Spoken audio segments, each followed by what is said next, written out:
Buenos días a todas las personas que conforman la audiencia. Bienvenidas y bienvenidos. Los tribunales agrarios, a través del Centro de Justicia Agraria, les damos la bienvenida al Viernes de Derecho Agrario, que se transmite semanalmente por el canal de YouTube institucional de las 8:30 a las 10 de la mañana. Damos la bienvenida a las y los magistrados que laboran en tribunales agrarios, en la Procuraduría Agraria, en el Registro Agrario Nacional, a los operadores jurídicos, a las personas que forman parte del cuerpo de peritos de los tribunales agrarios. El Viernes de Derecho Agrario es un espacio para la sociedad, para los ejidos y comunidades, para la comunidad jurídica. Es un espacio de reflexión, actualización y análisis del marco jurídico relacionado con el derecho agrario y su aplicación.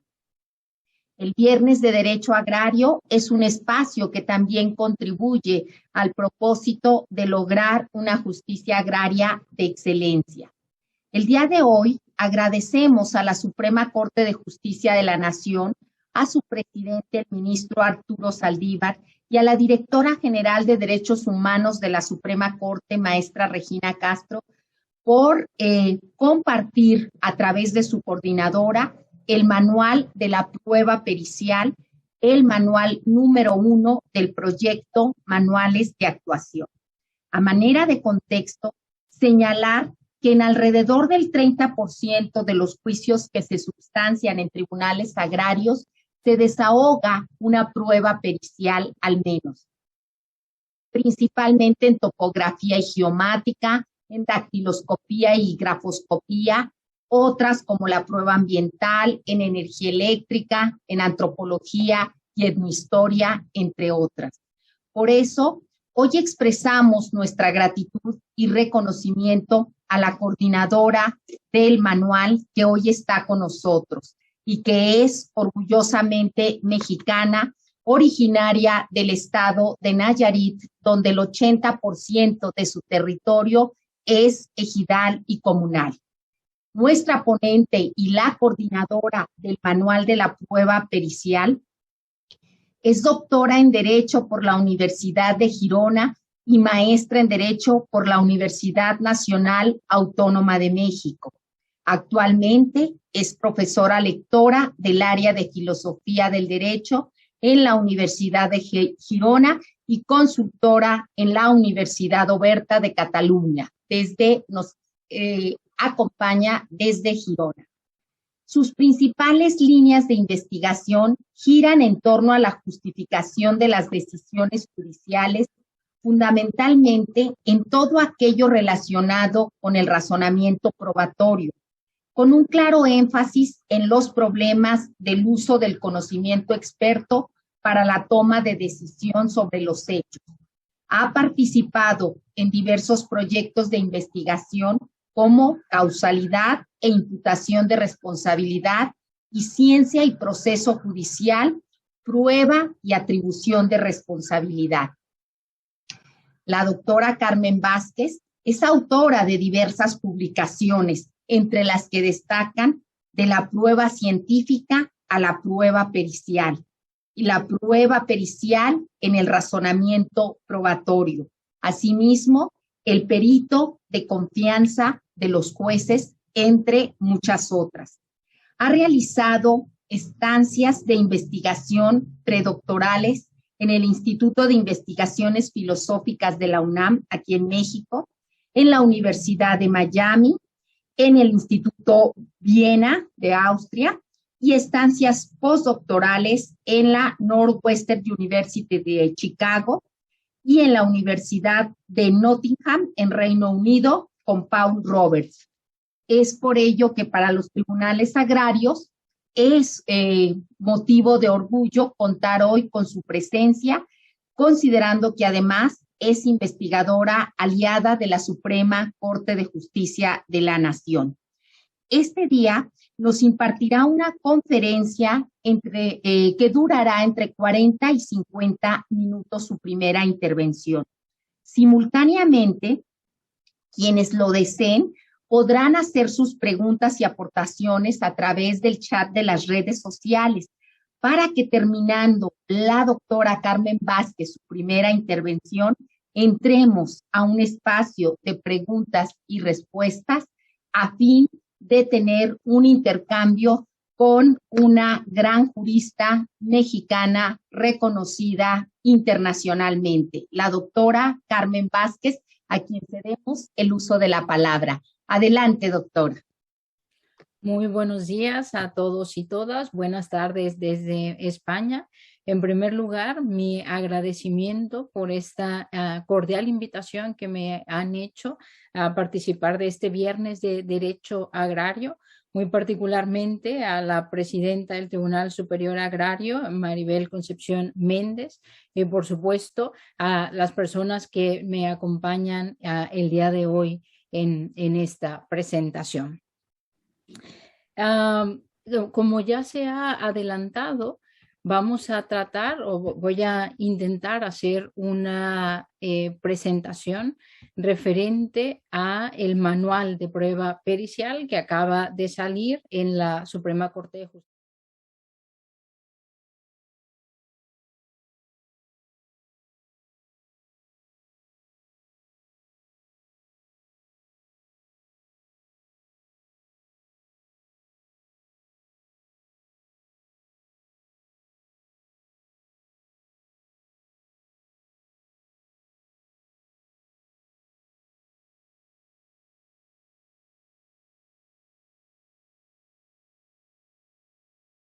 Aunque son pocos, son muy ambiciosos.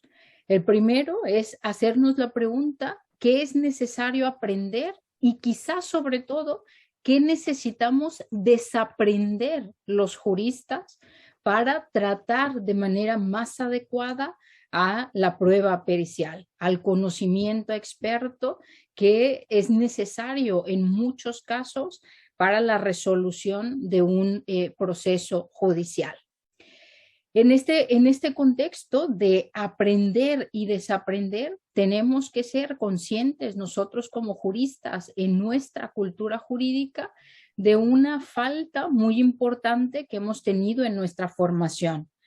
Apenas en los últimos años, la materia probatoria, el razonamiento probatorio ha cobrado énfasis, ha cobrado importancia dentro de nuestra cultura jurídica. Los juristas tradicionalmente nos han enseñado en las facultades fundamentalmente cuestiones procesales, de qué tipos de pruebas existen, cuándo se tienen que presentar, qué requisitos, entre otras cuestiones. Pero desafortunadamente no somos una cultura en la que a la que se nos haya enseñado a pensar sobre los hechos, a razonar sobre las pruebas, sobre cómo decidir la premisa fáctica. Entonces, en ese contexto hay que pensar en, bueno, ¿y qué necesitamos aprender para tratar mejor al conocimiento experto? Es decir, a este tipo de prueba y, por supuesto, ¿qué es lo que tenemos que dejar atrás? ¿Qué es lo que hemos hecho inadecuadamente? A veces simplemente pues porque no tenemos la formación oportuna, ¿sí? Entonces, el manual tiene este objetivo, tiene el objetivo de brindarnos algunas herramientas muy básicas para formar una mejor cultura jurídica en torno al conocimiento experto. Y tiene también la pretensión de señalar algunos aspectos que hemos hecho o que hemos tratado de manera inadecuada. El segundo de los objetivos, y claramente bien dependiente del primero, es hablar sobre entonces en qué debemos centrarnos. Si queremos tratar a la prueba pericial o al conocimiento experto de una manera más racional, de una manera más adecuada, entonces, ¿a qué es a lo que debemos atender? En esta primera parte del manual, se da una descripción de nuestros sistemas jurídicos y particularmente el sistema mexicano, en donde pareciera todos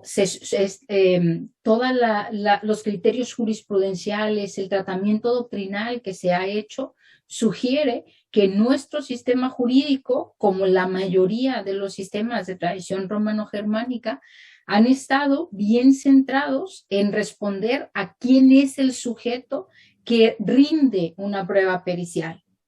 Ello con el objetivo de atribuir valor probatorio. Es decir, cuando se ha dado la tarea de el juez o la jueza tiene que valorar una prueba pericial relevante para el caso, pareciera que la tarea se ciñe a responder, bueno, ¿y quién es el sujeto?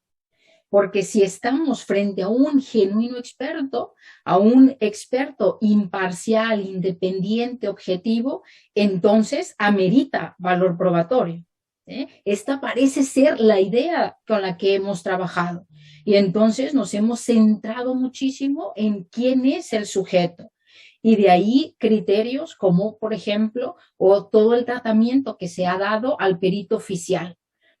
Como veremos en un momento, pues esta distinción entre perito de parte y perito oficial no ha sido utilizada solo como una diferencia, como tipos de pruebas periciales, sino que se ha utilizado como criterio para atribuir valor pericial, para atribuir valor probatorio. Se atribuye generalmente más valor probatorio a un perito oficial que a un perito de parte, por ejemplo. Y vale la pena preguntarnos si esto está justificado o no. Esta idea de partida es una idea que se ha compartido tanto por la prueba pericial como por la prueba testifical. En los dos tipos de prueba pareciera que la idea es preguntarnos quién es el sujeto. Cuando es el testigo, por ejemplo, decimos, bueno, ¿y el sujeto tiene algún interés en mentir? ¿Tiene alguna relación con una de las partes que le incentive a decir falsedades? ¿Quién es el testigo? Y poco nos hemos preguntado, tanto en la prueba pericial como en la prueba testifical, sobre las afirmaciones del testigo y el perito. ¿Qué es lo que afirman? En el caso de la prueba pericial, esto es fundamental. ¿Qué es lo que afirma el perito con independencia de quién es el perito? No es que estemos afirmando que no importa quién es el perito. Por supuesto que importa, como veremos. Pero no solo y no es lo más importante. Lo que nos debe llamar poderosamente la atención, aquello en donde debemos centrar nuestros esfuerzos para valorar una prueba pericial, son los fundamentos que tiene un experto para afirmar lo que afirma. Los fundamentos de una prueba pericial. Ya no es solo quién es el sujeto, sino qué es lo que afirma ese sujeto y qué fundamentos tiene para afirmar lo que afirma.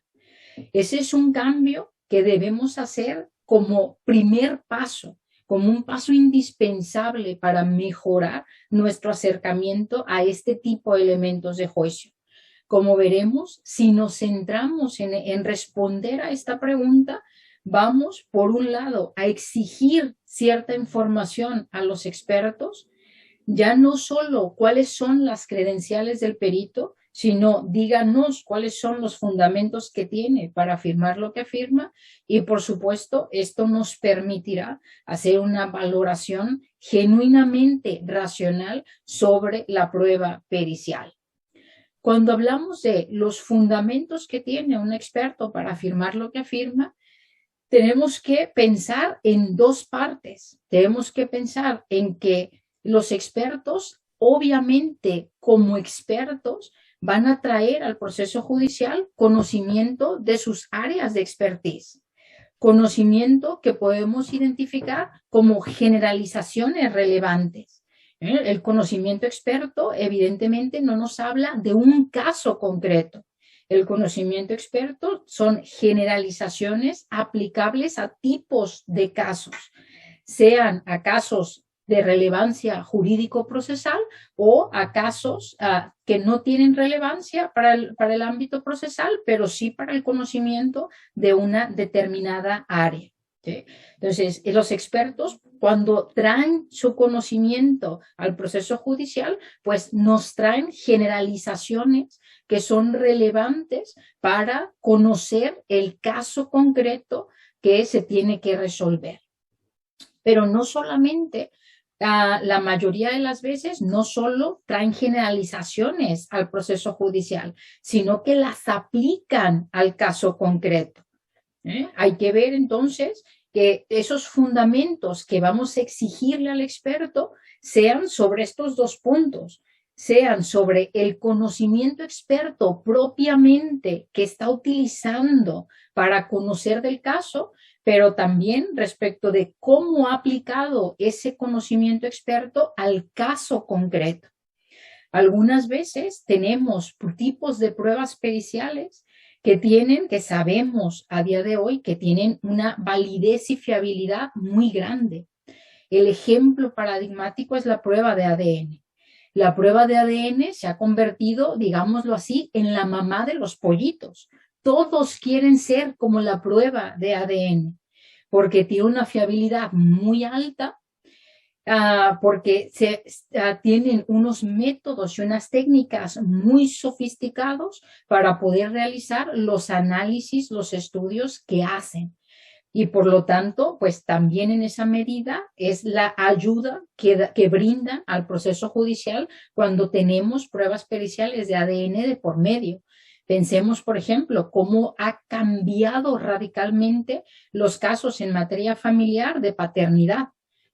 ¿Con qué prueba se decide? Con la prueba de ADN, claramente, y nadie duda de la fiabilidad y la validez de ese tipo de pruebas. Ya no necesitamos traer testigos u otro tipo de pruebas. Ahora, claramente, la prueba pericial, la prueba de ADN, con la prueba de ADN se pueden cometer errores. Puede en la aplicación al caso concreto haber un cúmulo importante de errores que a final de cuentas haga que no debamos atribuir valor probatorio a esa prueba de ADN en ese caso concreto. Por eso, si un juez o una jueza a la hora de valorar la prueba pericial de ADN solo se centra en cuáles son los fundamentos de las generalizaciones, cuáles son los fundamentos de los métodos y las técnicas que utilizan estos expertos, dejaría de lado un punto bien importante para su tarea: cómo han sido aplicados esos métodos y esas técnicas al caso concreto. La valoración judicial de la prueba pericial exige a los jueces y juezas tomar en consideración ambas cosas: los fundamentos de las generalizaciones, pero también de la aplicación al caso concreto. ¿Sí? Sobre los fundamentos de estas generalizaciones relevantes a los que nos referimos, el manual tiene 3 capítulos que están en donde se tratan 3 tipos de pruebas periciales y que fueron escritos por expertos, que fueron escritos por una genetista forense, por ejemplo, muy reconocida, Lourdes Prieto. Tenemos otro capítulo sobre psicología del testimonio, también escrito por un reconocidísimo psicólogo del testimonio como es Antonio Manzanero. Y tenemos también un capítulo sobre ciencias forenses, escrito por Joaquín González Rodríguez, que es también muy conocido en el ámbito de las ciencias forenses, y donde ellos desarrollan desde las áreas de conocimiento, desde el mundo del conocimiento científico, los argumentos que se tienen sobre los fundamentos de esas generalizaciones. Me interesa mucho recalcar esta característica del manual porque me parece que es algo que deberíamos hacer los juristas: tender puentes con el conocimiento experto, tender puentes con los expertos. Si nosotros genuinamente queremos mejorar nuestra relación con las pruebas periciales, nuestra relación no puede ser solo dentro del proceso judicial. Deberíamos tender esos puentes fuera de los procesos judiciales. A veces, por ejemplo, a través de las escuelas judiciales o de programas incluso como estos, trayendo a los expertos a que hablen sobre sus áreas de conocimiento, sobre los aspectos relevantes de esas áreas para el proceso judicial. Y entonces forjar una cultura jurídica de los juristas mucho más sólida gracias a esos puentes de comunicación con los expertos. Y este era claramente también uno de los objetivos del manual, poner esos vínculos, hacer esa comunicación entre expertos y juristas para escuchar de los expertos, de su propia letra, conocer pues esos fundamentos de las generalizaciones relevantes. Ahora, todo esto es sumamente importante, no solo para mejorar la administración de justicia en definitiva, para tomar decisiones con un fundamento mucho más racional, sino que también es muy importante porque hay varios datos empíricos a la fecha ya de que se están tomando decisiones erróneas con fundamento en pruebas periciales. A veces decisiones judiciales equivocadas por un mal razonamiento del juez o la jueza o incluso por un mal desarrollo de los propios abogados que no han sido capaces de poner sobre la mesa las debilidades de una prueba pericial o las fortalezas de sus propias pruebas periciales.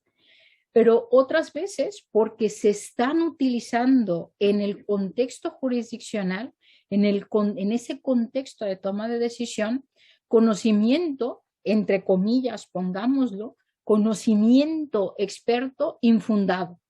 Generalizaciones que o no se ha demostrado que tienen un fundamento, que realmente hacen lo que dicen hacer, o que incluso se ha demostrado que son falsas, que son incorrectas, que son inadecuadas y que por lo tanto no deberían tener cabida en ningún tipo de proceso judicial. En el manual se dan algunos ejemplos de esto. Entonces tenemos dos fuentes, dos posibilidades, dos ámbitos que nos están llevando a decisiones erróneas y que hay claramente pruebas de decisiones erradas con fundamento en pruebas periciales. Seguramente ustedes conocerán el muy famoso a estas alturas ya Proyecto Inocencia. Estos proyectos Inocencia que tuvieron origen en Estados Unidos, pero que se han esparcido mucho por toda Latinoamérica. En los proyectos Inocencia de Estados Unidos, por ejemplo, se ha descubierto cómo un gran porcentaje de las condenas erróneas en materia penal que se han descubierto en ese país tienen que ver con pruebas periciales absolutamente inadecuadas, absolutamente infundadas. Entonces, ojo, que no solamente se trata de mejorar en sí misma la administración de justicia, se trata también de evitar injusticias, de evitar decisiones judiciales equivocadas con fundamento en conocimiento experto, otra vez enfatizo las comillas, con conocimiento experto que no tiene un verdadero fundamento, ¿sí? Entonces, estos son los objetivos del manual. Esta es como la idea de fondo que hemos tenido los autores y las autoras en el desarrollo de este manual de prueba pericial. Ahora, vamos a ver algunas cuestiones muy rápidamente sobre esto que he planteado ahora. De estos objetivos generales vamos a intentar ir concretando. Vamos a ver sobre estas cuestiones de desaprender que decíamos y hablábamos, ya lo mencionaba hace un momento, sobre cómo esta idea del perito oficial se ha utilizado como un criterio de valoración de la prueba pericial. Desafortunadamente, todavía a día de hoy encontramos criterios jurisprudenciales que dicen que un perito, por ser oficial, solo por ser oficial, amerita mayor valor probatorio que cualquier perito de parte, solo por el hecho de ser oficial. Lo que quiere decir entonces que la clasificación de perito oficial o perito de parte está sirviendo como criterio de valoración a priori. Fíjense, no es que se le diga al juez, tiene que valorar lo que ha hecho y lo que ha dicho el perito oficial. No, le están diciendo básicamente, con independencia de lo que haya hecho o dicho el perito oficial y el perito de parte, usted dele valor probatorio al perito oficial porque es oficial. ¿Está esto justificado? Están justificadas no solo los criterios jurisprudenciales, las creencias judiciales sobre esto. En algunos países se han hecho varias encuestas a los jueces. En España, por ejemplo, en una encuesta que se hizo, me parece que en el 2018, en una jurisdicción en materia económica, se le preguntó a los jueces y juezas qué era lo que se debería mejorar en la prueba pericial para hacer un mejor tratamiento. Y lo que respondió la mayoría fue tener más peritos oficiales. Con esto es suficiente, pero vamos a ver, ¿está justificado? ¿El perito oficial hace una genuina diferencia solo por ser oficial? Por supuesto que encontramos criterios jurisprudenciales que dicen que hacen de esto una presunción. Es decir, utilizan esta estrategia probatoria para decir, mire, el perito oficial, por el hecho de ser oficial, vamos a presumirlo, salvo prueba en contrario, pero ahí le ponemos la carga al ciudadano, usted pruebe que el perito oficial no es imparcial, independiente y objetivo, porque si usted no lo prueba, entonces vamos a asumir que es imparcial, independiente y objetivo. Ahora, aquí se hace normalmente una definición de imparcialidad de los peritos. Si nosotros definimos que un perito va a ser imparcial siempre y cuando no sea seleccionado por las partes, obviamente todo aquel perito que no es seleccionado por las partes es imparcial, pero porque así lo hemos definido nosotros, no porque de hecho el perito oficial sea imparcial. Pero ¿qué es la imparcialidad? ¿Qué es la independencia? ¿Qué es la objetividad? Más allá de estas estipulaciones que nosotros hacemos. Por supuesto que en todos estos criterios, todo este criterio de la imparcialidad o la independencia particularmente, juega un rol muy importante la selección, el proceso mediante el cual seleccionamos a un perito. Si nosotros nos preguntamos, por ejemplo, en México, cómo se seleccionan a los peritos oficiales y nos centramos, por ejemplo, en el Poder Judicial de la Federación, pues sabemos que se hacen listados de peritos, que hay un listado de peritos que básicamente se conforma cada año porque el Consejo saca una convocatoria mediante la que se establecen ciertos requisitos que son fundamentalmente pues el currículum, la historia, los antecedentes del experto para formar parte de ese listado. Y luego se saca un listado con aquellas personas que han satisfecho esos requisitos de fondo, esos requisitos formales, perdón, que se establecen cada convocatoria anual. Esta manera de dar listados, de generar esos listados, nos garantiza que estamos ante peritos imparciales e independientes porque han satisfecho ciertos requisitos tan mínimos como ofrecer un currículum o cuáles son sus titulaciones. Porque en las listas que se hacen públicas o que se dan, que tienen acceso los jueces y las juezas, no es que venga información sobre los antecedentes de ese perito. La información que viene es la información de contacto del experto. Entonces, no tenemos una manera de genuinamente saber si efectivamente estos peritos de lista son peritos imparciales, son peritos independientes en los hechos, no en las presunciones, no en lo que creemos. Si realmente quisiéramos hacer una diferencia del perito de parte con el perito oficial y tener genuinos peritos imparciales, por ejemplo, deberíamos ocuparnos de la selección del perito.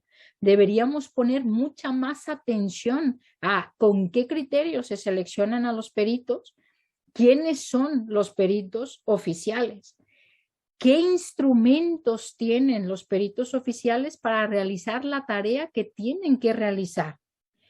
De ninguna manera sugiero que, digamos, la responsabilidad está en los expertos.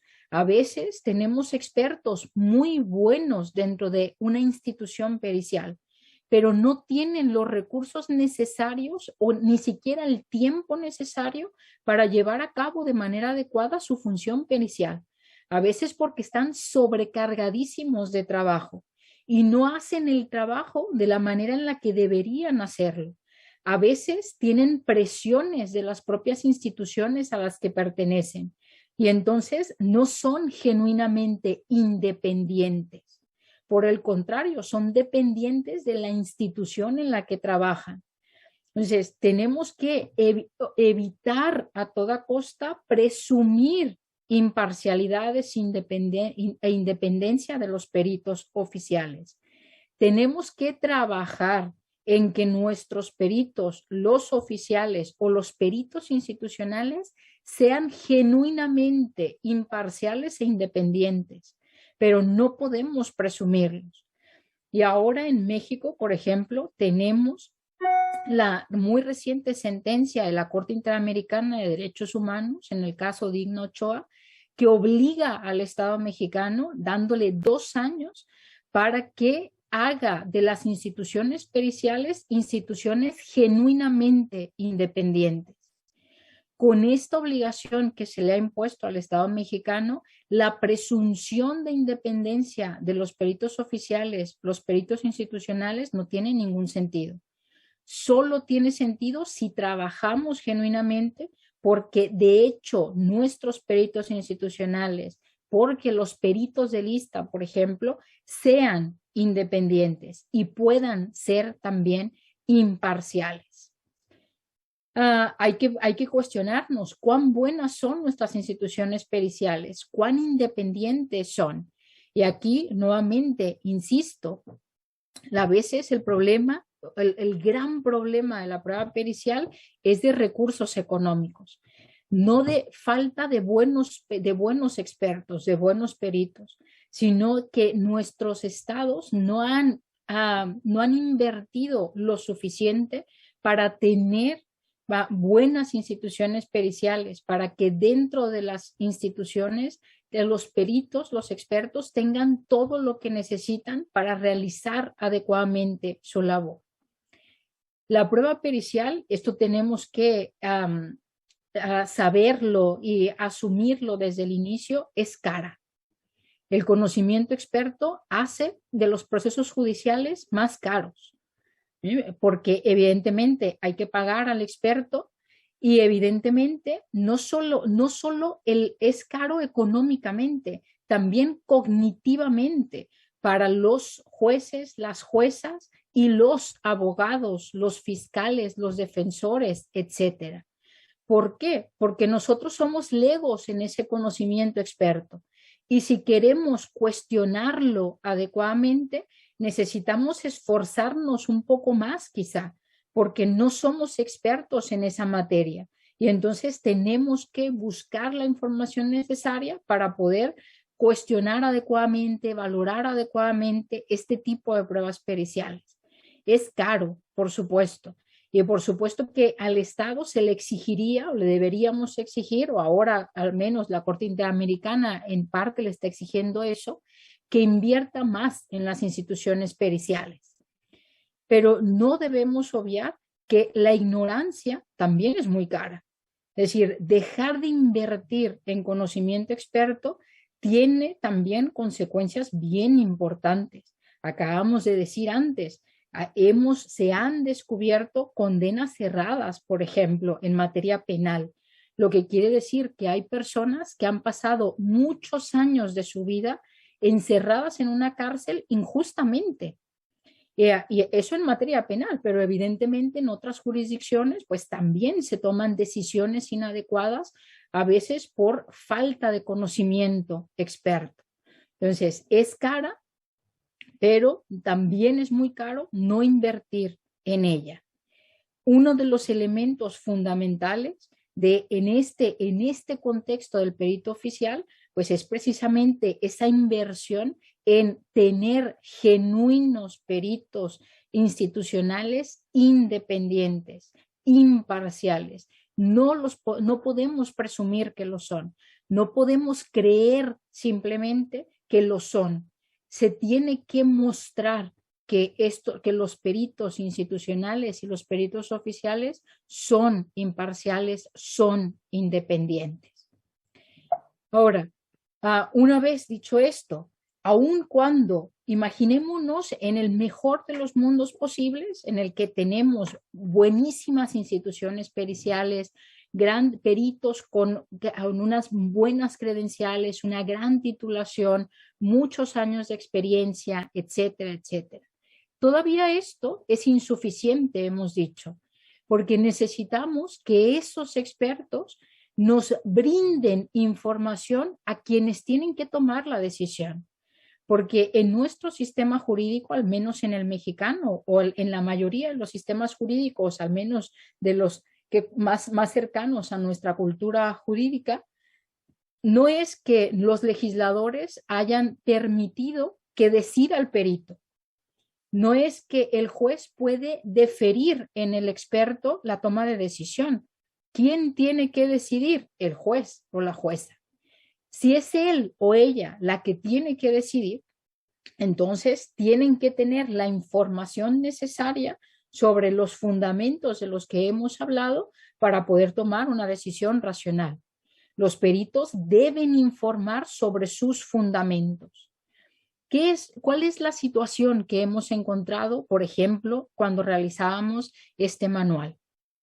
Que encontramos muchas, desafortunadamente todavía, pruebas periciales en casos concretos, en donde o bien los expertos llenan hojas y hojas y hojas con bibliografía, citando cómo supuestamente funcionan los métodos y las técnicas que están utilizando, y otras veces, muchas veces también, dando como fundamento que él o ella como perito tiene 10, 15, 20, 30 años de experiencia. Dos cosas, dos problemas, uno de cada uno. Primero, citar simplemente bibliografía en donde se dice cómo supuestamente funciona un método o una técnica, no sirve para demostrar cómo de hecho realmente funciona un método o una técnica. Para eso se necesitan investigaciones empíricas que muestren que realmente ese método funciona como supuestamente funciona, como teóricamente dicen que funciona. Nosotros en México tenemos una experiencia trágico-cómica. Bueno, nosotros parece que somos el país que colecciona experiencias trágico-cómicas. La experiencia a la que me refiero es esta de la Ouija del Diablo. Un aparato utilizado por el ejército mexicano hace algunos años, supuestamente para identificar a una persona que había estado en contacto con drogas o explosivos. Era un aparato más o menos del tamaño de un celular, quizá un poco más grande, con una larga antena, que supuestamente, teóricamente, funcionaba de la siguiente manera. El soldado debía acercar ese aparato al cuerpo de una persona, pasar ese aparato por el cuerpo. Si el aparato vibraba, quería decir que esa persona estuvo en contacto con la cantidad suficiente de droga, como por ejemplo, para poder inferir o bien que estaba sembrando o bien que estaba comercializando. Esta era la teoría subyacente al método, cómo supuestamente funcionaba. Un físico de la UNAM, Luis Mochán, cuando le cuentan todo esto, dice, pero a ver, todo esto que me cuentas viola todas las reglas de la física. Todo lo que sabemos sobre la física va en contra de esto que tú me dices. Hagamos un estudio empírico controlado. Veamos si realmente este aparato funciona como teóricamente dicen que funciona. No les hago la historia muy larga. Después de muchos problemas, de muchas idas y venidas, se hace el estudio empírico controlado. ¿Qué quiere decir un estudio empírico controlado? Que los investigadores, sabiendo la respuesta correcta, por ejemplo, sabiendo que Carmen o que Juan o que María que participan en ese estudio tuvieron contacto con la cantidad suficiente de drogas, entonces ponen a los expertos, en este caso a los soldados, a identificar entre un cúmulo de personas quiénes están en contacto con drogas, quienes, según el aparato, han estado en contacto con esa droga, sabiendo las respuestas correctas previamente, ¿no? Sabiendo que Carmen, María, etcétera, que ellas tendrían que ser identificadas por el aparato. Pues, ¿qué creen? Que la ouija del diablo no acertó ni por suerte. Vamos, que el diablo ni siquiera le ayudó. Así que se hizo con una cantidad importante de gente, con todas las especificaciones necesarias para un estudio serio sobre esto, y se demostró que tal como se decía teóricamente que funcionaba el aparato, pues era falso, que no funcionaba como teóricamente funcionaba. Esto pasó en México, pero se han hecho muchos esfuerzos, por ejemplo, en Estados Unidos, para demostrar que varias de las teorías subyacentes a algunas ciencias forenses tampoco funcionan como dicen que funcionan. Que esa teóricamente es falso, que no funcionan de esa manera. Esto lo sabemos gracias a la evidencia empírica, a los fundamentos empíricos, a los ensayos controlados. Y muchos de esta gente, de los científicos forenses, por ejemplo, en Estados Unidos, que se ha demostrado que sus métodos o sus técnicas no son válidos porque no miden lo que pretenden medir, terminan argumentando, pero yo tengo 20, 30 años haciendo esto. Y en ese contexto, pues uno tiene que recordar que el paso del tiempo, pues seguramente solo nos hace necesariamente más viejos, pero no más sabios, que podemos hacer 25 años la misma actividad y haberla hecho mal durante todo ese tiempo. Esos años de experiencia, solo los años no nos dicen cuán bien se hizo la actividad durante ese tiempo. Y aquí me gusta mucho esta frase, esta idea que presenta un gran filósofo de la ciencia, Peirce, que nos dice: sabemos que un hombre solo no basta en tanto esté él solo, que la experiencia de un hombre es nada si es única. Y esto nos recuerda a aquellos peritos que dicen: soy el único experto en el mundo mundial que sabe este método, esta técnica. Yo la inventé, yo solo sé cómo se lleva a la práctica, etcétera, etcétera. Y fíjense aquí lo que nos dice Peirce: si un hombre ve lo que otros no pueden ver, entonces le llamamos alucinación. No es mi experiencia lo que cuenta, sino nuestra experiencia. Y nuestra experiencia hace alusión al ámbito, digamos, social del conocimiento experto, que los fundamentos empíricos que exigimos sobre las generalizaciones de los expertos, pues en realidad nos las tienen que dar no los peritos en particular, no cada uno de los sujetos ni sus años de experiencia, sino las comunidades expertas. Los expertos como grupo, como comunidad experta, que tienen que demostrar que los métodos o las técnicas que luego llegan al proceso judicial, pues funcionan, que sirven para lo que supuestamente se dice que sirve.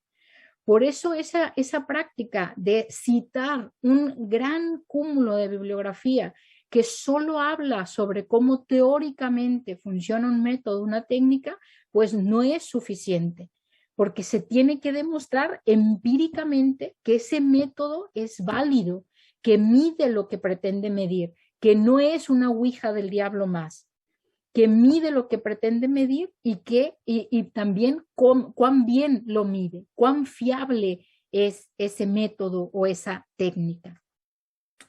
Hay sistemas jurídicos que ya nos llevan muchos años adelante. La mayoría de los sistemas del common law, Estados Unidos, Inglaterra, Australia, ya llevan mucho tiempo poniendo mucha atención en las comunidades expertas. Fíjense, el sistema estadounidense, por ejemplo, en 1923, es decir, hace casi 100 años ya, hicieron ese salto. Dejaron de prestar atención solo a las credenciales del experto, a quién es el experto, para empezar a atender qué dice la comunidad experta sobre el método o la técnica que está empleando este perito concreto. ¿Qué se ha dicho en las comunidades? ¿Esto es válido? ¿Esto es fiable? ¿Cuán fiable es? Y esa es la pregunta que tenemos que hacernos, el gran reto quizá que en nuestra cultura jurídica ahora mismo tenemos enfrente. ¿Qué fundamentos, si es que hay fundamentos, de los métodos o las técnicas que se están utilizando por los peritos en concreto? Hay uno de los grandes informes en donde se tratan todas estas cuestiones de los fundamentos, por ejemplo, en el ámbito estadounidense, es un informe que data del 2016 y es llamado el PCAST, el informe del PCAST. Ahora nosotros en Girona lo hemos traducido al castellano, al español. Lo pueden encontrar en una revista que tenemos nosotros que se llama Quaestio Facti, Revista Internacional de Razonamiento Probatorio. En este informe se pone sobre la mesa muchas de las debilidades sobre los fundamentos empíricos de las ciencias forenses. Pero hay una distinción que a mí me parece muy relevante en este punto. Ellos distinguen entre métodos más o menos objetivos o bien métodos más o menos subjetivos. Es decir, es una distinción interesante porque no se está diciendo que hay métodos que son objetivos y métodos que por otro lado son subjetivos. Se está diciendo que es una cuestión gradual, que hay métodos que son más objetivos y métodos que son menos objetivos, más subjetivos o menos subjetivos. Es una cuestión gradual, no de todo o nada. Hay métodos que son muy subjetivos y métodos que son particularmente objetivos. ¿De qué depende? De cuántas inferencias tenga que hacer el experto para llegar a una conclusión. De cuánto las conclusiones periciales dependen de los ojos del perito, de los ojos de un experto. Hay pruebas periciales que dependen muchísimo de los ojos de un experto y por lo tanto son mucho más subjetivas que objetivas en ese sentido. No quiere decir esta distinción que como son subjetivas no hay que darle valor probatorio. No podemos hacer esa inferencia.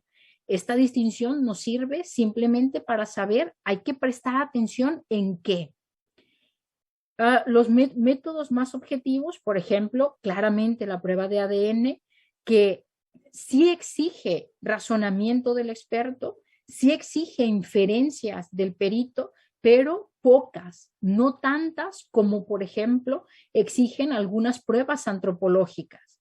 Las pruebas antropológicas, no todas, alguna prueba antropológica de la antropología social, por ejemplo, cuando necesitamos saber algo de ciertos grupos sociales, de ciertas poblaciones, algunos peritos antropólogos utilizan lo que se llama la observación participante.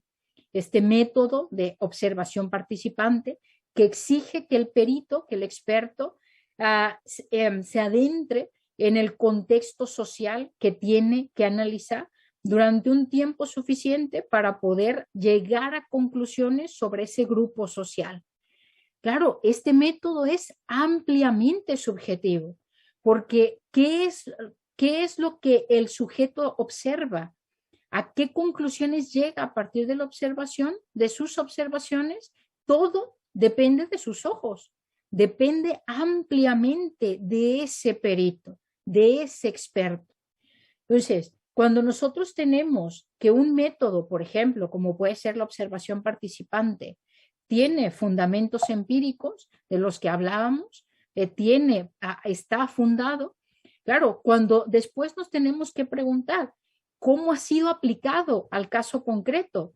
En la aplicación de un método que tiene determinados fundamentos podemos encontrar muchísimos problemas, porque ha dependido muy fuertemente de los ojos de un experto, de las observaciones de un experto. Y claro, los peritos, los expertos, como todos los seres humanos, sufren o pueden llegar a sufrir de sesgos cognitivos. Los sesgos cognitivos son un fenómeno que está bien estudiado desde hace ya varios años por la psicología cognitiva y que se trata de errores sistemáticos en el razonamiento. Y este es un tipo de parcialidad pericial que no tiene que ver con el origen del experto, sino con cómo ha razonado el experto. Por eso podemos llamarle parcialidad cognitiva, que no depende de si el perito ha sido seleccionado por el juez o por alguna de las partes. Estos sesgos cognitivos, que son estos errores sistemáticos en el razonamiento, los podemos sufrir todos los seres humanos. Y los sufrimos cuando procesamos o interpretamos determinada información. Nuestro cerebro nos juega malas jugadas, malas pasadas, y nos lleva a tomar conclusiones o a llegar a conclusiones inadecuadas o a tomar decisiones infundadas. Por ejemplo, cuando tenemos mucha información y poco tiempo para decidir. Nuestros ojos, nuestro cerebro, pues puede ser que se enfoque en información que ya conocemos, que es más fácil para procesar para nosotros, pero que sea inadecuado que pongamos nuestra atención en ello. Hay mucha investigación empírica, ha habido mucha investigación empírica en los últimos años sobre los sesgos cognitivos de los peritos. Se ha demostrado que los peritos pueden sufrir dos tipos de sesgos, los llamados sesgos contextuales, pero también un tipo de sesgos de confirmación de las hipótesis o de lo que ya cree un experto. Este tipo de sesgos los puede sufrir el mejor de los peritos, el experto más diligente y más honesto, porque son, insisto, procesos errores que podemos cometer todos los seres humanos, y obviamente los expertos son seres humanos. La literatura más relevante sobre estos temas nos dice, por ejemplo, que para evitar que los expertos cometan sesgos cognitivos, por ejemplo, sesgos contextuales, hay que evitar a toda costa que tengan acceso a información irrelevante para sus operaciones periciales, aunque sea relevante para el caso concreto. Aquí se sugiere muy fuertemente que los peritos no tengan, por ejemplo, acceso a todo el expediente judicial, a todo el expediente de un caso, porque en el expediente de un caso debe haber mucha más información de aquella que es relevante para que el perito haga sus operaciones periciales. Y esa información que no es relevante para el perito puede contaminar muy seriamente su proceso de conocimiento, llevándolo a conclusiones inadecuadas, llevándolo a tomar decisiones equivocadas sobre qué analizar, cómo analizar, a qué conclusiones llegar, etc. Este fenómeno de los sesgos cognitivos, entonces, está bien estudiado, está bien demostrado y le puede suceder a todos los peritos. Se enfatiza mucho la necesidad de atender a la posibilidad de que haya sufrido algún sesgo cognitivo los peritos cuyas pruebas periciales sean más subjetivas.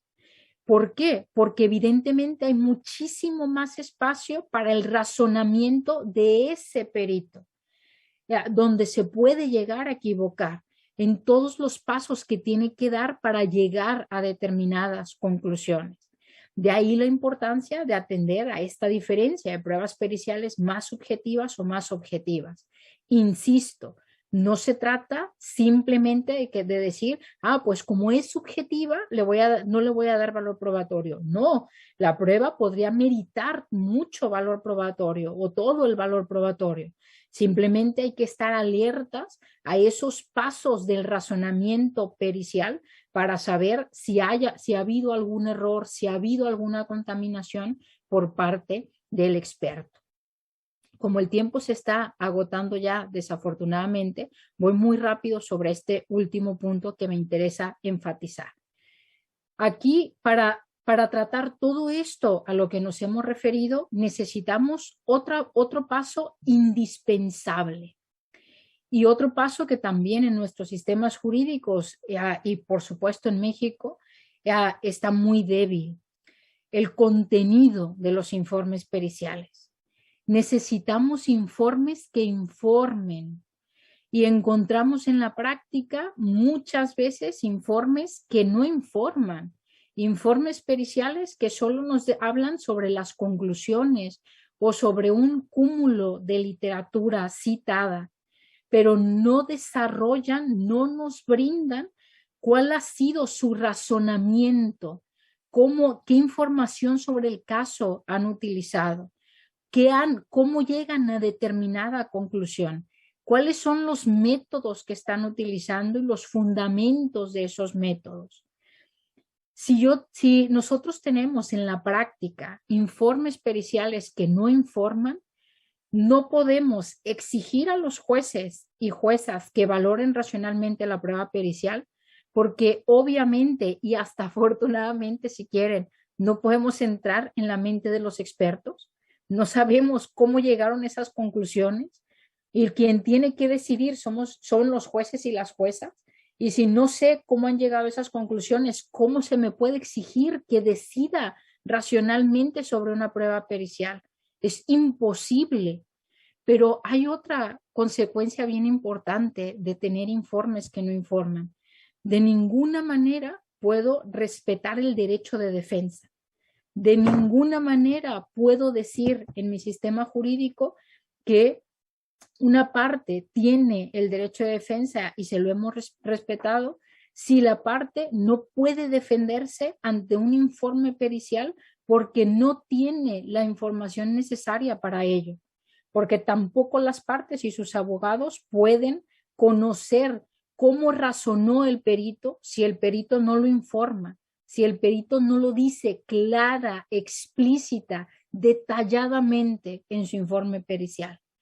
Por eso es fundamental tener informes periciales que informen, informes periciales completos, que nos permitan valorar racionalmente las pruebas periciales, pero también garantizar ese derecho de defensa. Hay otras herramientas sobre la completitud probatoria que también se hablan en el manual. No entraré en ellas por cuestión de tiempo, pero en este punto sí me interesa esto de los informes periciales que informan. Y en la práctica de las pruebas periciales, por ejemplo, bajo el principio de contradicción, enfatizar la importancia tan fuerte que para la prueba pericial tiene el hecho de que en la práctica podamos poner sobre la mesa herramientas dialógicas que incentiven la comprensión de lo que dice el experto, tanto para los jueces como para los abogados, para las partes. Herramientas que nos permitan escuchar a los expertos, que los expertos puedan explicar adecuadamente sus informes periciales, las conclusiones a las que han llegado y se pueda debatir al respecto. Por ejemplo, deposición conjunta de los expertos. No tiene ningún sentido que tratemos igual a la prueba pericial y a la prueba testifical y que los peritos cada uno vengan al juicio oral, pongan ante el juez de manera separada, sin que se escuchen mutuamente. Si se escuchan mutuamente, quizá puedan hacer una mejor argumentación, poner sobre la mesa las debilidades del perito de la contraparte. Tener una buena contradicción de los peritos, que los abogados sean capaces de preguntar adecuadamente a los expertos para poner sobre la mesa las debilidades y las fortalezas de esas pruebas periciales. Y aquí insisto en el siguiente punto. Ya hemos hablado de las obligaciones, digamos, de los expertos, de las obligaciones de los jueces. Y aquí hay que enfatizar las obligaciones de los abogados. El principio de contradicción es una garantía fundamental para el ciudadano, pero es una garantía que se queda en papel mojado si no tenemos un buen abogado o una buena abogada que lo ejerza adecuadamente cuando corresponde. Si el abogado no cuestiona al perito o no lo cuestiona adecuadamente, el ciudadano está perdiendo una garantía procesal clave para su derecho de defensa. Por ello, es muy importante también la formación de los abogados, que tengamos litigantes en la práctica de la mejor calidad posible, va a contribuir sin lugar a dudas a una mejora en la administración de la justicia. Es una tarea conjunta, como podemos ver. Es una tarea en la que no solo hay obligaciones de los jueces, de los expertos, de las comunidades expertas, también de los abogados, sean defensores, sean fiscales, cualquiera de las funciones que realiza un abogado en el derecho de defensa, pues tiene también un papel fundamental en un mejor tratamiento de la prueba pericial. Como ven, es una tarea compleja, no estamos hablando de una tarea fácil, y ya hemos dicho que también es una tarea, pues, tiene su precio, es costosa, pero también hemos dicho que lo contrario es costoso. Si no nos adentramos con las pruebas periciales en la época de la ciencia y la tecnología, si no invertimos en ella, nuestros sistemas de justicia dejarán de ser de justicia. Muchísimas gracias a todos y a todas por su atención y quedo a sus preguntas atenta. Muchas gracias, doctora Carmen Vázquez. Ha sido verdaderamente espléndida su exposición, muy interesante, completa y con el debido sustento. Gracias porque nos invita a leer y revisar todos el manual de la prueba pericial que ha coordinado y que seguramente apoyará al cumplimiento de la función de impartición de justicia, de debida defensa, es decir, de todos, según la responsabilidad que tengamos. Asimismo, también en la investigación en las fiscalías, como lo ha señalado. Quisiera destacar un punto central que señaló. Es importante la prueba pericial para elevar el estándar de la impartición de justicia, pero es más importante para evitar injusticias, ¿verdad? Su contenido, su valoración. Antes de pasar a las preguntas, quisiera decirles que hay una serie de felicitaciones y reconocimientos a la doctora Carmen Vázquez de parte de todas las personas que están en la audiencia. Quisiera destacar que esta mañana están en la audiencia diversos magistrados y magistradas de tribunales unitarios agrarios. La doctora Erika Lisset Reyes Morales del TUA 23, el magistrado Rubén Gallardo, el doctor Jorge Gómez de Silva, la doctora Imelda Carlos, el magistrado Rafael Gómez Medina, la magistrada María de la Luz Rodríguez, los magistrados Elías Vera Zúñiga, Delfino Ramos, la magistrada Alejandrina Gámez Rey, María Antonieta Villegas, los magistrados Regino Villanueva Galindo, el magistrado Lenin. También hay personal de prácticamente los 56 tribunales unitarios agrarios, así se ha destacado en sus comunicaciones de residencias de la Procuraduría Agraria. Y hay una serie de preguntas muy interesantes, doctora, y si no hay inconveniente, haríamos preguntas en series de 3 para escuchar sus importantes comentarios. En primer término, tenemos las preguntas de Gonzala Rivera Azamar. Ella hace 2 preguntas.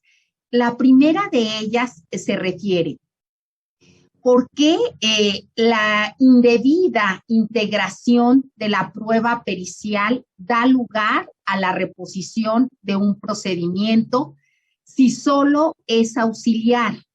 También señala una siguiente pregunta. ¿Por qué en el ejercicio de ponderación y valoración de la prueba pericial el experto debe acreditar su expertise en el tema y por qué? Asimismo, tenemos una siguiente pregunta de Raimundo Gómez. Cuando la prueba pericial tiene vicios, ¿debe ser declarada nula? Y haré una siguiente pregunta, si me lo permite, doctora, y es, la Junta de Peritos en el orden jurídico mexicano no está considerada como obligatoria. Sin embargo, a la luz de lo que ha expuesto, pareciera que es recomendable. Adelante, doctora, no sin antes comentar que en un siguiente segmento abordaremos otra serie de preguntas. Gracias, doctora, adelante. Muchas gracias por las interesantes preguntas. Empiezo por esta última. La Junta de Peritos es una de estas herramientas dialógicas a las que me hacía referencia hacia el final de la exposición. Pero esta Junta de Peritos, que también ha sido identificada en algunos ordenamientos como careo pericial, me parece que debe tener características bien específicas para que funcione adecuadamente. Primero, ¿cuándo es recomendable una junta o un careo pericial? Cuando haya desacuerdos entre los expertos. Cuando se afirmen cuestiones distintas entre dos o más expertos. Y es una junta que debería llevarse a cabo no solo entre expertos, sino entre los expertos con el juez y las partes. Hay varias experiencias en México en donde, digamos así, se les hace encerrona a los peritos. Pero lo que se hace es, bueno, los peritos aquí tienen una sala, los peritos que debatan entre ellos, a ver si se ponen de acuerdo y cuando salgan vamos a ver si tenemos una conclusión o no. Hemos dicho, oiga, el que tiene que decidir es el juez o la jueza. No es que los peritos deban llegar a un acuerdo y que ese acuerdo deba ser respetado, digamos así, por el juez. Nuestros ordenamientos no prevén eso. Esa situación que en algunas jurisdicciones, por ejemplo en México, yo he leído varios casos de responsabilidad médica en donde se ha llevado esta dinámica, me parece muy inadecuada. La Junta de Peritos debe ser, por supuesto, un debate entre los expertos, pero frente al juez y, por supuesto, las partes. Ese debate entre los expertos, digamos que debería ser algo familiar para los expertos, o al menos para cierto tipo de expertos, porque en las áreas de conocimiento, pues es muy habitual que se den esos debates. Es muy habitual que haya desacuerdos entre los expertos. Nosotros en el ámbito jurídico, por nuestra falta de cultura, hemos llegado a considerar que cuando hay un desacuerdo quiere decir que alguno de los dos expertos está siendo parcial, porque tendría que haber una única respuesta siempre. Y esto es falso. Hay desacuerdos genuinos.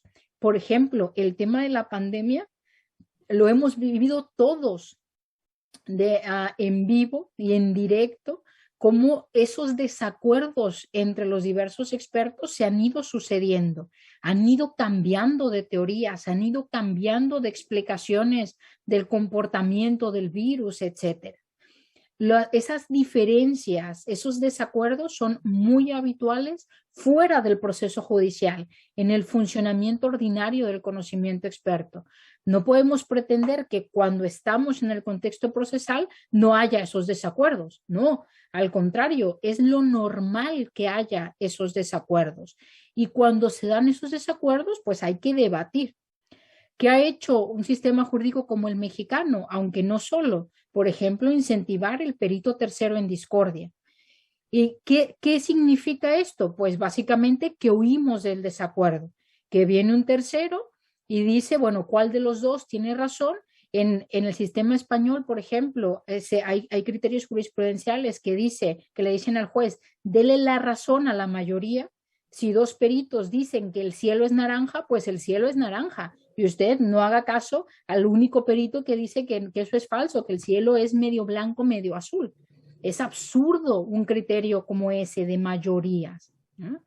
Entonces, no necesitamos, los sistemas jurídicos no debemos huir de los desacuerdos. No siempre se necesita un perito tercero en discordia para resolver cuando hay un desacuerdo.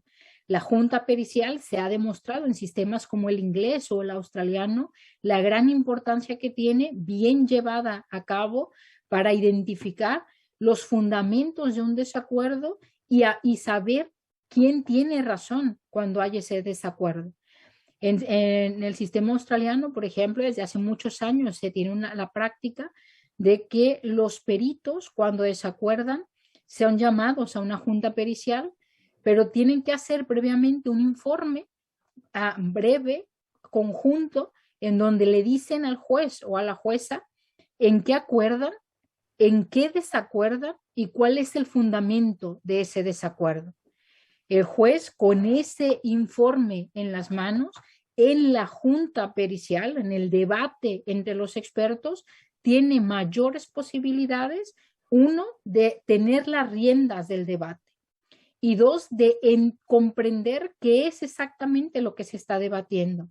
Porque en la junta pericial deberían debatirse cuestiones bien específicas. No es que vamos a debatir, por ejemplo, el currículum del experto, si se trata de un genuino experto o no. No. ¿Por qué desacuerdan? ¿Cuál es el fundamento del desacuerdo? Algunas veces ni el proceso judicial ni los jueces son el ámbito más adecuado, las personas más adecuadas para resolver esos desacuerdos. Cuando hay desacuerdos genuinos en una área de conocimiento, porque hay distintas escuelas de pensamiento, por ejemplo, pues el juez no va a poder resolver esto. Pero el juez, siendo consciente de que hay distintas escuelas de pensamiento, puede argumentar en su motivación en la valoración de la prueba pericial, diciendo, miren, no puedo atribuir valor probatorio a ninguna de las dos, porque aquí estos dos expertos pertenecen a escuelas de pensamiento diferentes y no es esta la instancia para resolver esta cuestión.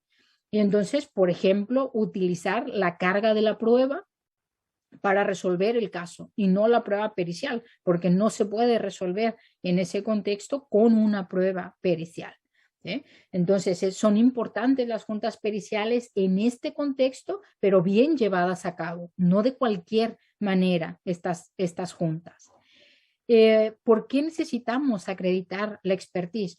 Básicamente, nuestros ordenamientos así lo establecen, porque ¿qué va a hacer? ¿Qué tendría que hacer un tercero sin interés en la causa, sin tener conocimiento relevante sobre los hechos del proceso, de la causa, participando del proceso judicial? ¿Qué haría? ¿Por qué? ¿Por qué vamos a permitir que participe un tercero sin ningún interés en la causa, sin que aporte absolutamente nada?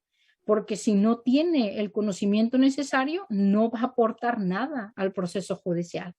Por eso nuestros ordenamientos, cuando prevén la presencia o cuando prevén que haya pruebas periciales, están exigiendo que se presente un genuino experto.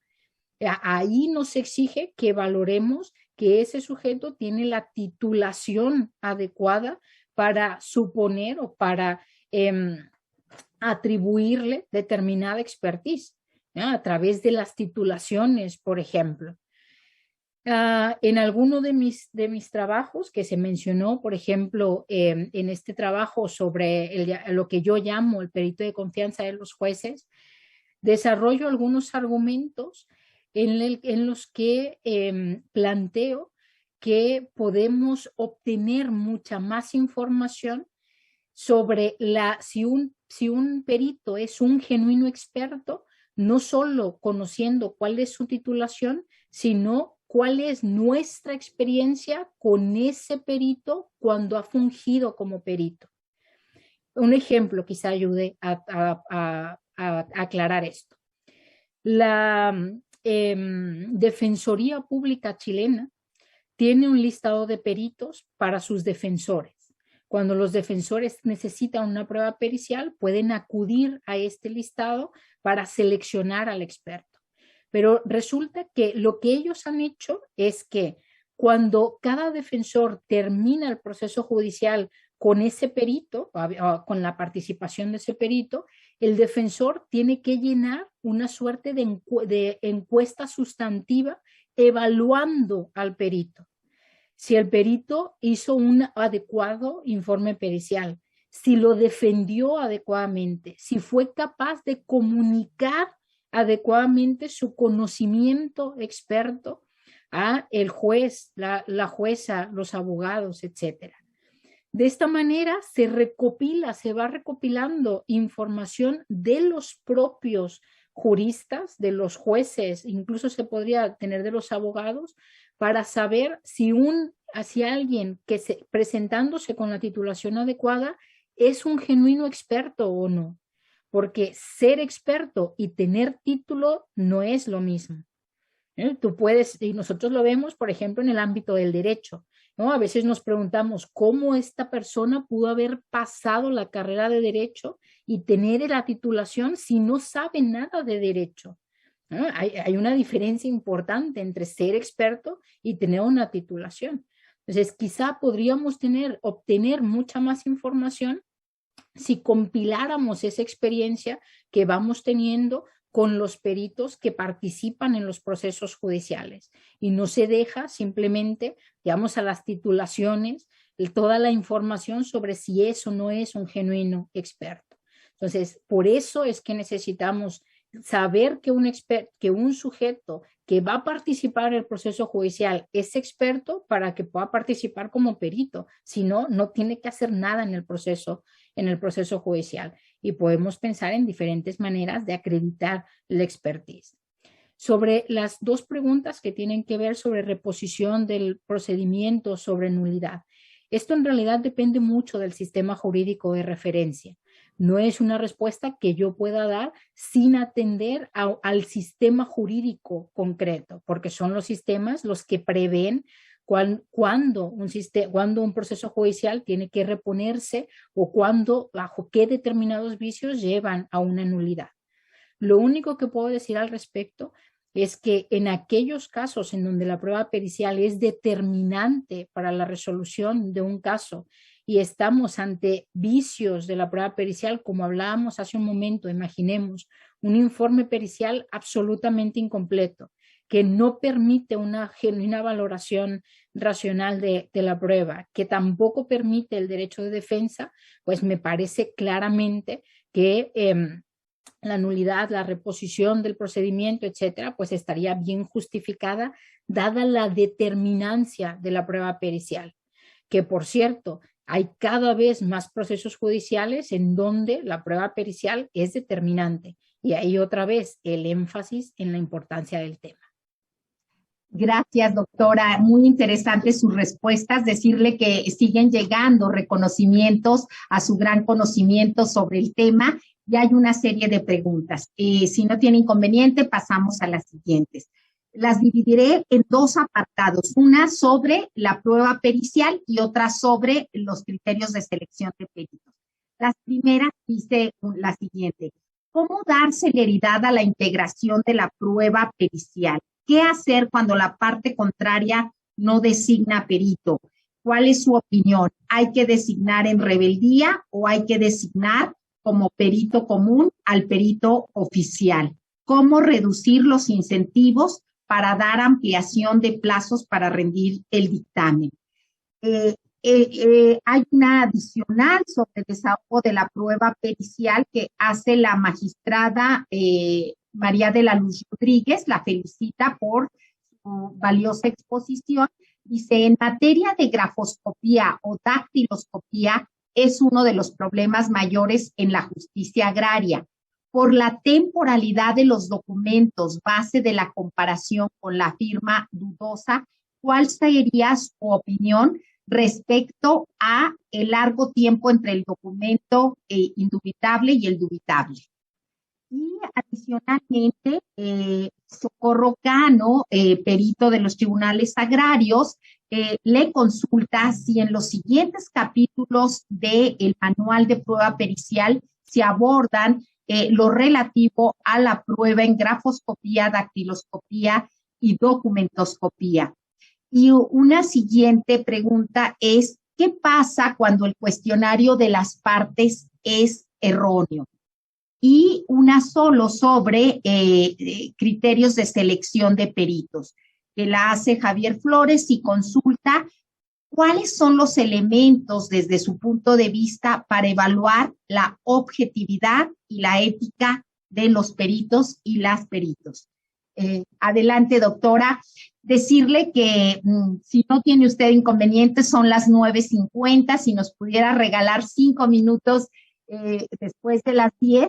Y hay una serie adicional de preguntas y valiosos comentarios que están llegando, que si usted nos permite, se los haremos llegar al término de la conferencia, si pudieran, conforme usted lo considere, ser atendidos después vía electrónica. Adelante, doctora. Muchas gracias. Muy, muy interesantes las preguntas, bien variadas y algunas bien difíciles, ¿eh? Sí, A ver, hay estas preguntas sobre, digamos, el perito único. Yo soy de la idea de evitar el perito único. Hay sistemas jurídicos como el español, por ejemplo, en materia civil, la Ley de Enjuiciamiento Civil Española, que es del 2000, es de las normas más recientes, incentiva a las partes a acordar en el nombramiento de un único perito. Lo toma como un modelo adecuado, como lo más adecuado posible. ¿Qué es lo que ha ocasionado esto en la práctica? Que los jueces básicamente digan, ustedes como parte ya se pusieron de acuerdo en el nombramiento del perito. El perito ha concluido esto, entonces esto es lo que, digamos, va a misa. Ya no hay una genuina valoración de la prueba pericial porque ya se parte de la idea, pues las partes ya se pusieron de acuerdo en a quién nombrar. Tiene, por un lado, pues este incentivo, por estos malos incentivos. Por otro lado, que se puede dejar, cuando se tiene a un único experto, se puede dejar de lado información experta, digamos, sobre esos desacuerdos de los que hablábamos. Se puede poner sobre la mesa solo un punto de vista dentro del gran ámbito del conocimiento experto y perderse información valiosa que valdría la pena debatir en el proceso judicial. Otras veces lo que se pierde es la posibilidad de un buen debate sobre lo que está sobre la mesa, cuando no hay más de un perito. Hay también, desafortunadamente, yo cito en el manual algunos recomendaciones que se han hecho por parte de algunos abogados hacia los propios abogados, decirles, mire, no se meta en problemas, no cuestione la prueba pericial, porque no tiene usted los conocimientos adecuados como jurista. Entonces, no cuestione la prueba pericial, déjela que fluya. ¿Qué clase de consejo es este? Mejor no me malaconsejes, amigo, ¿no? Pero cuando no hay otro perito, pues puede ser que los abogados precisamente tiendan a esto, a no querer cuestionar a un experto por temor o cierto temor a no tener los conocimientos o y la información adecuada para hacer ese cuestionamiento. Entonces, por todas estas razones es que yo soy de la idea de evitar el perito único, sobre todo cuando tampoco tenemos como esa cultura jurídica sólida que nos permitiría no cuestionar adecuadamente a ese experto. Por eso hay varios elementos en el tablero que mi opción es evitemos el perito único. ¿Qué alternativas hay? Otra vez, depende del sistema jurídico. A veces el sistema jurídico permite que los jueces puedan nombrar a un perito oficial. El sistema jurídico prevé que ese perito oficial pueda ser, por ejemplo, que las partes puedan darle algunas preguntas a las que el perito tenga que responder, etcétera. Pero esto depende del sistema jurídico de referencia, depende del ordenamiento al que nos refiramos. Así que sobre el perito único, pues esto es lo que tendría que decir. Sobre reducir los incentivos para ampliar los plazos. Esta es una pregunta muy complicada, pero es una pregunta que me parece tiene que ver mucho con otra de las herramientas que yo ponía en este listado que hacía y que está en el manual de la completitud de la información. Hay sistemas jurídicos que incentivan a las partes a presentarse información desde el inicio del proceso judicial, que no se espera hasta, por ejemplo, la práctica o ya bien adelantado el proceso judicial. Sistemas que exigen a las partes que descubran la información que tienen y que van a utilizar en el proceso judicial desde el momento en que presentan, por ejemplo, una demanda, desde el momento en el que tocan la puerta de los tribunales. Y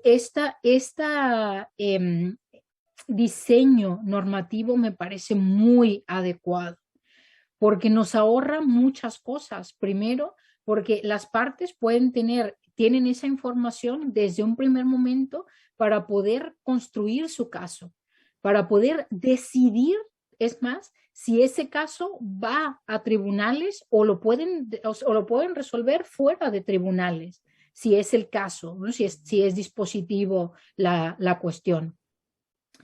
Porque teniendo esa información, las partes pueden decidir si gastan o no en una prueba pericial. Porque teniendo esa información, las partes pueden decidir cuál es el objetivo de la prueba pericial, para qué quieren una prueba pericial. Si no tienen esa información, si no se sabe cuál es la información que tiene la contraparte para argumentar sobre su caso, pues los casos muchas veces se ganan solo por sorpresa, solo porque el abogado saca la carta cuando es el mejor momento procesal y deja a la otra parte en absoluta indefensión. Y los procesos judiciales no pueden resolverse de esa manera. Por eso la presentación temprana de toda la información es fundamental. Es fundamental entonces buscar eso que me preguntaban, reducir esos incentivos que tienen las partes para pasarse mucho tiempo haciendo la prueba pericial. Pero eso es parte de una estrategia más grande, de algo que debemos repensar bien en nuestros sistemas de justicia. ¿Cómo hacemos para tener sistemas en los que las partes tengan la información que necesitan desde que tocan la puerta de los tribunales?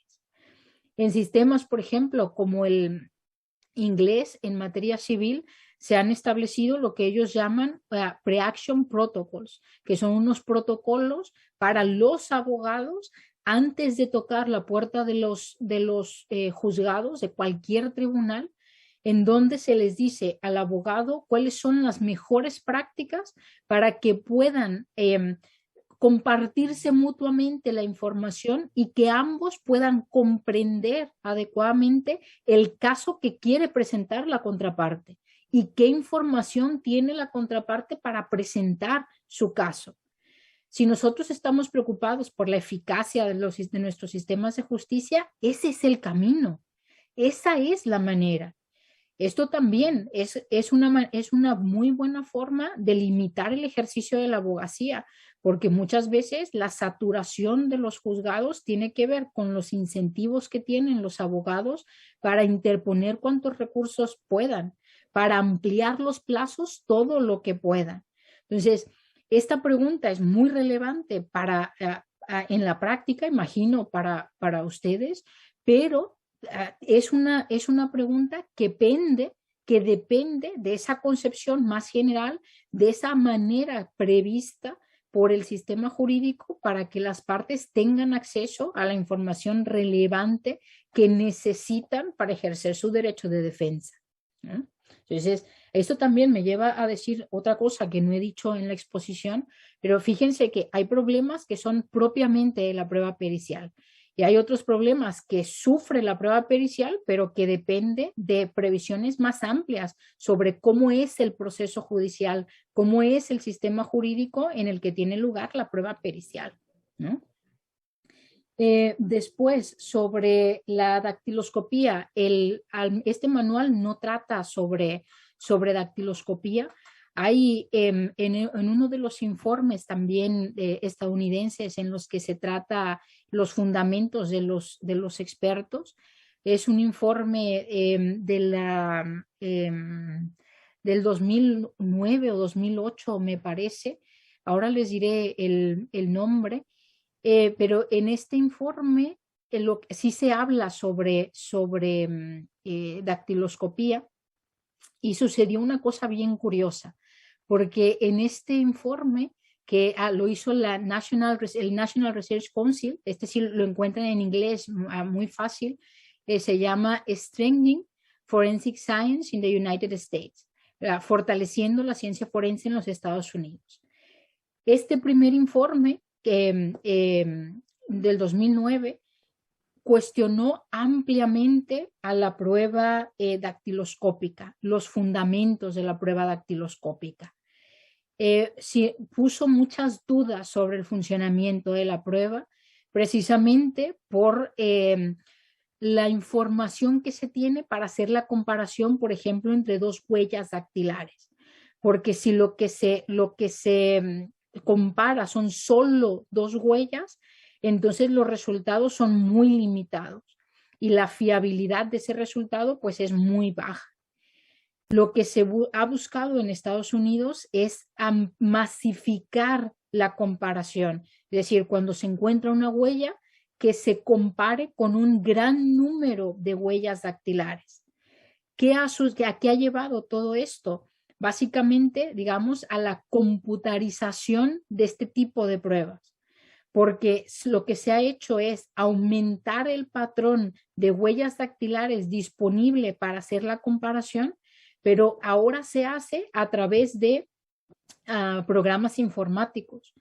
Ha dejado de ser tan relevante el perito dactiloscópico, porque hay programas que con toda esa información y análisis estadístico que supone este tipo de pruebas, pues se hace de una manera mucho más sólida que lo que se había venido haciendo históricamente, ¿no? Y esta es la experiencia que ha habido pues en Estados Unidos sobre este tipo concreto de pruebas periciales.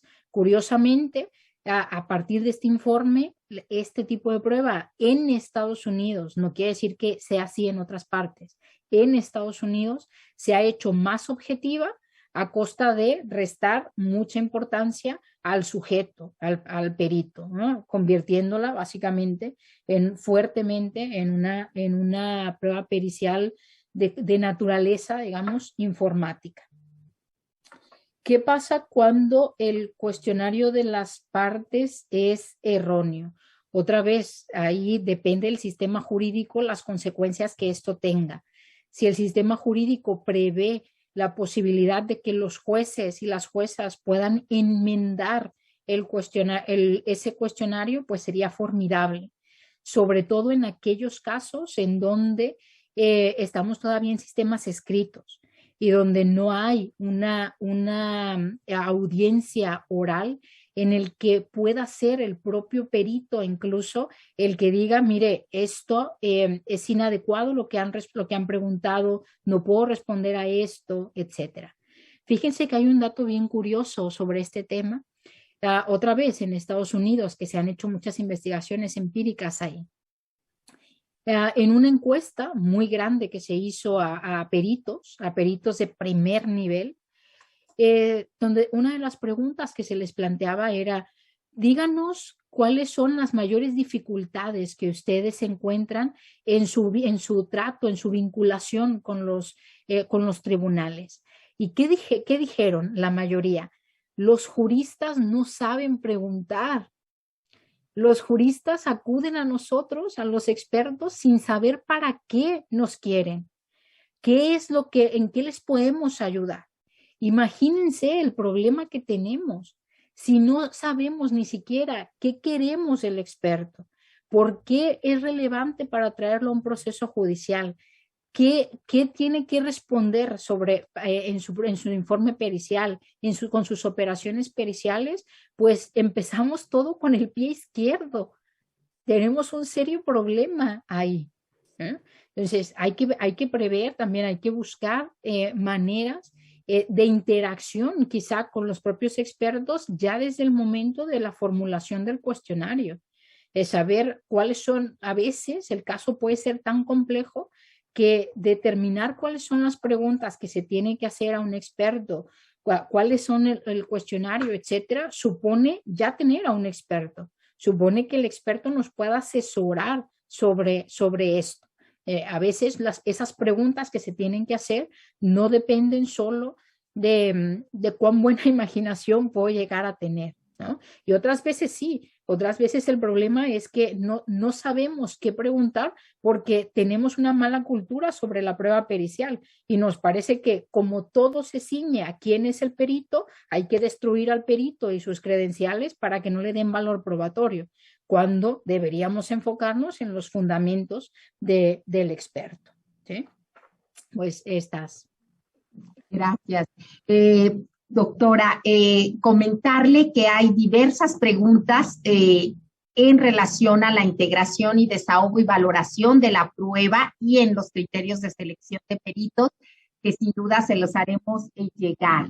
Quiero decirles que siguen llegando las felicitaciones y el reconocimiento a la doctora Carmen Vázquez, en especial el ingeniero Eduardo Corona, del presidente de la Asociación de Colegios Mexicanos de Ingenieros Topógrafos, que fungen él particularmente como perito en el Poder Judicial Federal, así lo señala y le extiende una felicitación.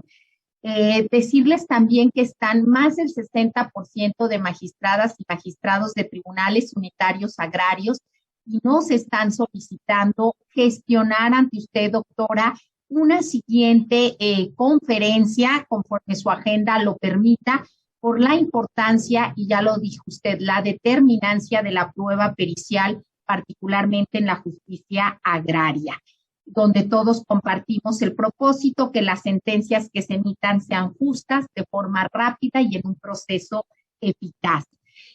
Doctora, pasaremos ahora, agradeciéndole su valiosa participación, a la entrega de el reconocimiento que hará la doctora Rosalba Velázquez Peñarrieta, directora del CEJA. Adelante, doctora. Muchísimas gracias, magistrada presidenta. Definitivamente un honor. Nuestra casa, los tribunales agrarios, se han vestido de lujo en este viernes de Derecho Agrario.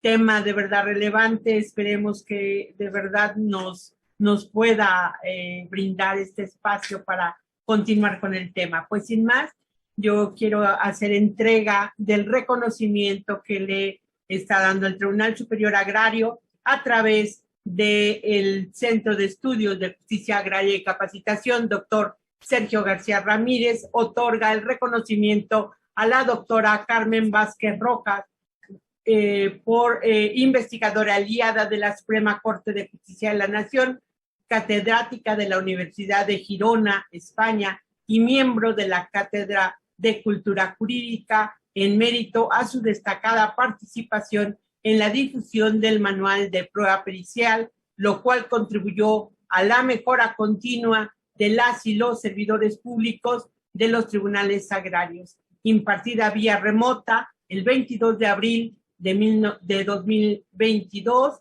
en Viernes de Derecho Agrario, y está asignado por la magistrada Maribel Concepción Méndez de Lara, magistrada presidenta del Tribunal Superior Agrario.